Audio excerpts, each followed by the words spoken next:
So this year we launched a hunger campaign, and lots of people said to me, Tim, what is the difference that you've made over time? How come we're still addressing some of these fundamental issues?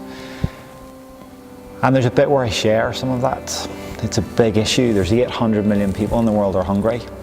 It was probably a similar number when I started 14 years ago. And yet I think back to some of the individuals that I've met and the profound, incredible change that's happened in their lives. And that's the thing that keeps me going. I think of one woman that I met on the hills of Uganda that used to have to carry water. Her and her girls used to carry water every day. It was incredibly risky and vulnerable for them, and it took up all of their energy. But Tearfund was able to help them to build a water tank, which meant that they didn't have to do that anymore. But that's where it just got started for her. She then used that experience, she and 3 other women used that experience to set up their own little business, helping to build 150 water tanks for people in the area, meaning that their nightmare water walk was over.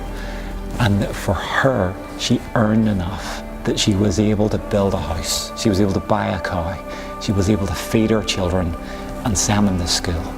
Along the way, she learnt how to read and write.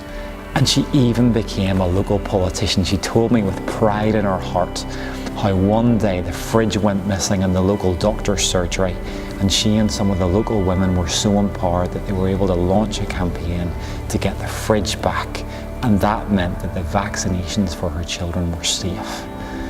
When I think of the change that we make, I think of the tenacity, the resilience, the hope that's in the heart of women like that in the foothills of Kagezi, and it makes me realise that's the change that we want to bring. And that story gives me amazing hope for the future, because I think so many of those 800 million people who are hungry today could go on that journey.